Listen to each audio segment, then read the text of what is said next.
नमस्कार मित्र आणि मैत्रिणींनो, आजच्या व्हिडिओमध्ये आपण पाहणार आहोत 25 उद्गारवाचक शब्द, फ्रेजेस किंवा वाक्य ज्याद्वारे तुम्ही स्वतःला खूप चांगल्या प्रकारे व्यक्त करू शकता. फॉर एक्झाम्पल, जर तुम्हाला एखादी गोष्ट खूप सुंदर छान वाटली तर आपण म्हणतो ब्युटिफुल, पण त्याचऐवजी आपण मार्वलस, एक्सलंट हे शब्द वापरू शकतो. जर आपल्याला एखाद्याला शाबासकी द्यायची आहे तर आपण वेल डन किंवा डन वंडरफुली असं म्हणू शकतो. जर तुम्हाला कोणीतरी प्रश्न विचारला, म्हणजेच तुम्हाला कोणीतरी विचारलं की उद्या तू येणार आहेस का, तर तुम्ही त्याला असं उत्तर देता की नक्कीच मी येणार आहे, तर आपण म्हणणार of course I will come, of course I would like to come, नक्कीच मी उद्या येणार आहे. त्यानंतर आपल्याला ईश्वराचे आभार म्हणायचे असतील तर आपल्याला माहिती आहे की आपण म्हणतो थँक गॉड.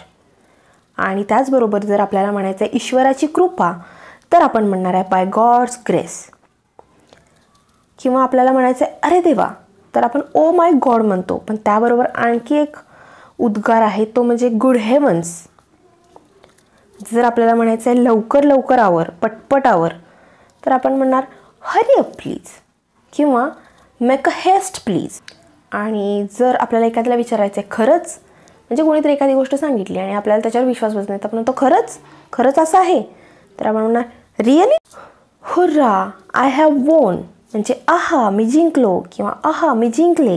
याचबरोबर काही फ्रेजेस आहेत ज्या हाऊ किंवा वॉटपासून सुरू होतात आणि हाऊ आणि वॉट नंतर त्याच्यासोबत एक ॲडजेक्टिव्ह येतं. त्या ॲडजेक्टिव्हमधून जी भावना व्यक्त होते तोच त्या फ्रेजचा मूळ गाभा असतो. फॉर एक्झाम्पल, हाऊ सॅड, किती दुःखाची गोष्ट आहे. हाऊ जॉयफुल, फार आनंदाची गोष्ट आहे. किंवा व्हॉट अ ग्रेट विक्ट्री, किती मोठा विजय आहे. हाऊ टेरिबल, किती भयंकर. हाऊ डिस्ग्रेसफुल, किती लाजिरवाणी गोष्ट आहे. हाऊ ॲब्सर्ड, किती निरर्थक गोष्ट आहे. हाऊ स्वीट, किती गोड. हाऊ लवली, किती सुंदर, किती प्रेमळ. हाऊ डिस्कस्टिंग, शी, घाण या अर्थानं हाऊ डिस्कस्टिंग हे वापरलं जातं.